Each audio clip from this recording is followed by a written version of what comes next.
மறுபடியும் இப்போ பார்த்தீங்கன்னா நம்ம அந்த தாரமங்கலத்தில் இருக்கிற 56 அடி முருகன் சிலை அதை பார்க்க தாங்க வரோம்.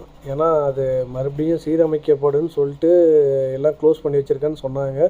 இங்கே வந்து பார்த்தா அந்த மாதிரி க்ளோஸில் தான் இருக்குது. அது இல்லாமல் அந்த சிற்பி அவர் வந்து இது வரைக்கும் முருகன் சிலையே வடிவமைத்ததே கிடையாதாம். அதனால் அவர் இந்த நிர்வாகம் கேட்டுக்கொண்டதுனால சரி ஓகே நான் கட்டித்தரேன் அப்படின்னு ஃபஸ்ட் டைமு இப்போ தான் இந்த முருகனை வந்து வடிவமைக்கிறாராம்.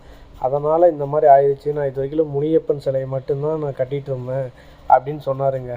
இதுக்கப்புறம் மறுபடியும் அவங்க இதே போஸ்ட்டே போட்டிருக்காங்க. ஒரு ஃப்ளெக்ஸ் அடித்து ராஜன் முருகன் சிலை மாற்றி அமைக்கப்படுகிறது.